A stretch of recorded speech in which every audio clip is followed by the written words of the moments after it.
माननीय सदस्य श्री आगा रहुल्ला सहित जी।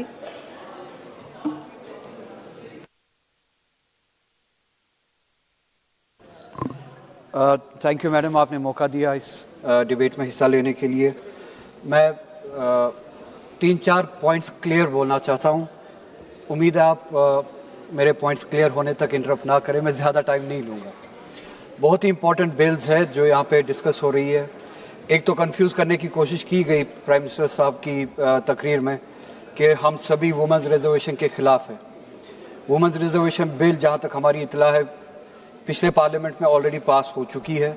उसकी इम्प्लीमेंटेशन के लिए डेट तय भी किया गया था। पूरा हाउस उसमें मुत्तफिक है। तो वुमेंस रिजर्वेशन के खिलाफ न कोई पार्टी है न कोई इंडिविजुअल है, हम सभी उसके साथ हैं। इस तरह से तकरीर करने की कोशिश की गई कि जैसे कि हम सब यहाँ पे वुमेंस रिजर्वेशन के खिलाफ खड़े हैं। नहीं, हम जो ये डिलिमिटेशन हो रही है और डिलिमिटेशन के आड़ में जो जेरीमैंडरिंग होगी, इस तरफ के लोग और हम सभी उस जेरीमैंडरिंग के इंटेंडेड जेरीमैंडरिंग के खिलाफ है जो हमने कश्मीर में जिसका एक्सपीरियंस हमने पिछले साल ही किया। डिलिमिटेशन के नाम पे जेरीमैंडरिंग की गई, आबादी के तनासुब को इस तरह से ख़राब किया गया ताकि एक पर्टिकुलर पार्टी बीजेपी को फ़ायदा पहुँचे। जम्मू रीजन में हमने उसकी मिसाल देखी। मुसलमानों और हिंदुओं के दरमियान जो बैलेंस था उसको इस तरह से ख़राब करने की कोशिश की गई और बहुत हद तक ख़राब किया गया उन कॉन्स्टिट्यूंसीज़ में जेरीमैंडरिंग के ज़रिए डिलिमिटेशन के नाम पे, जिससे तनासुब ख़राब हुआ। कम्युनल लाइंस पे जो है असेंबली कॉन्स्टिट्यूंसीज़ को डिलिमिट किया गया। इस बिल के ज़रिए पहला एतराज़ यही है कि हमारा खदशा है पूरे मुल्क में जेरीमैंडरिंग की जाएगी। माइनॉरिटीज़ को इस तरह से उनका बैलेंस कॉन्स्टिट्यूंसी से इस तरह से ख़राब किया जाएगा कि माइनॉरिटीज़ के पास पॉलिटिकल पावर ना रहे, इलेक्टोरल पावर ना रहे, उनके वन वोट का वही वैल्यू ना रहे जो दूसरी कम्युनिटी से आने वाले लोगों का वैल्यू है। और इसकी मिसालें हमने पिछली डिलिमिटेशंस में देखी है, जम्मू कश्मीर में रिसेंटली देखी है जेरीमैंडरिंग के ज़रिए। होम मिनिस्टर साहब यहाँ पे तशरीफ़ लाए हैं, मैं आपकी तवज्जो चाहूँगा।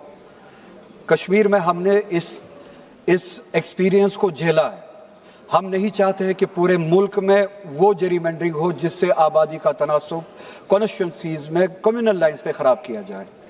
दूसरा इंपॉर्टेंट सवाल मेरा ये होगा, जम्मू कश्मीर के हवाले से हमने जब 1947 में इस मुल्क के साथ इल्हाक किया और हम इस मुल्क का हिस्सा बने, हमने कुछ प्रोटेक्शंस मांगी। आज वो आहिस्ता आहिस्ता वो सारी प्रोटेक्शंस ख़त्म हो रही है। प्रोटेक्शंस मांगने का सिर्फ एक ही वजह थी कि हम हमारे फैसले खुद ले पाए, कोई ख़ास आबादी हमारे फैसले ना ले पाए, कोई ख़ास जियोग्राफिकल इलाका हमारे फैसले ना ले पाए। 1947 से लेके अभी तक आज भी आप देखते हैं, अगर ये डिलिमिटेशन ना भी हो फिर भी प्रोपोर्शन में इम्बैलेंस है। एक एमपी उठे थे सुबह वानाबी मरहूम जेटली जी, आंजहानी जेटली जी के वानाबी जो उनकी तरह बनना चाहते हैं, नाम उनका याद नहीं आ रहा है, साउथ से वो कह रहे थे, खुद उन्होंने कोट किया अरुण जेटली जी को और ये कहा कि अरुण जेटली जी ने 2001 में ये कह के फ्रीज को जायज़ ठहराया डिलिमिटेशन के प्रोसेस को कि उन्होंने कहा कि प्रोपोर्शन जो है वो इम्बैलेंस्ड है, प्रोपोर्शन ख़राब है, it is tilted towards north. South के साथ अगर हम इस आबादी के तनासुब के साथ डिलिमिटेशन करें तो साउथ के साथ और बाकी रियासतों के साथ नाइंसाफ़ी होगी and they will be at disadvantage. We don't want them to be at disadvantage because of this population proportion. मेरा सवाल ये है, क्या आज 2026 में वो प्रोपोर्शन बैलेंस हुआ है? प्रोपोर्शन आज भी उतना ही खराब है। आप ये डिलिमिटेशन करें या ना करें उसके बावजूद भी खराब है। इट्स टिल्टेड टुवर्ड्स नॉर्थ और इस डिलिमिटेशन के बाद it will further tilt towards north और सारी की सारी ताकत जो है 4-5 रियासतों में होगी। इस डिलिमिटेशन के बाद इंडेंटेड जो नंबर्स है, यूपी, बिहार, मध्य प्रदेश, राजस्थान, महाराष्ट्र और गुजरात मेनली, इनके पास तकरीबन कुल मिला के 400 के करीब सीट्स होंगे और जम्मू कश्मीर का फैसला ये 4-5 रियासतें अकेले ले सकती है। 2019 में इन्होंने 370 एब्रोगेट किया और यह कह के किया कि वो डेमोक्रेटिकली किया। तीसरे सेक्शन में 370 کے تیسرے سیکشن میں یہ لکھا ہے آئینی طور کہ اگر آپ کو اس میں کوئی چینجز لانی ہے 370 میں تو آپ کو constituent assembly of Jammu and Kashmir سے پہلے کنکرنس لینی ہے. آپ نے نہیں لی. آپ نے کہا کہ گورنر نے وہاں سے کنکرنس دی, اس گورنر کی کنکرنس کو ہم جموں کشمیر کانسٹیٹیوئنٹ اسمبلی کی کنکرنس مانتے ہیں. That is a miss representation of constitution, of the spirit of constitution. مجھے میرا پوائنٹ کمپلیٹ کرنے دیجیے گا. اس کے بعد ہمارے پاس ایک ہی ادارہ بچتا ہے. جب آپ نے وہ چوری کی پھر ایک ہی ادارہ بچتا ہے, وہ پارلیمنٹ ہے.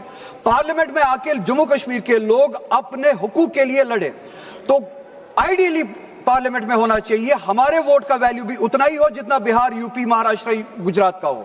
مگر جب آپ نے دیکھا ہمارے پاس 6 ووٹس ہیں, لداخ ملا کے ہم 6 ووٹ جموں کشمیر چاہے کچھ بھی کرے 370 کے حق میں ہو یا 370 کے خلاف ہو, 6 کے 6, مگر پروپورشن اس حد تک خراب ہے اس پارلیمنٹ میں کہ ہم کچھ بھی نہیں کر سکتے.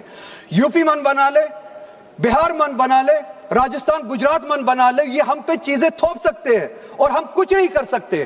ہم لاچار ہیں. اور جو 2019 میں ہم نے دیکھا اس ڈیلیمیٹیشن کے بعد وہ پروپورشن اور زیادہ خراب ہوگا اور اس کا عطاب جو ہے, اس کی لاٹھی جو ہے وہ ساؤتھ پہ بھی برسے گی, بنگال پہ بھی برسے گی, نارتھ ایسٹ پہ بھی برسے گی. اور میں خوش ہوں یہ سارا ساؤتھ کشمیر بنے, یہ سارا بنگال کشمیر بنے, یہ نارتھ ایسٹ کشمیر بنے اور ان کو پتا چلے کہ کشمیر کے ساتھ کیسے زیادتیاں کی گئی.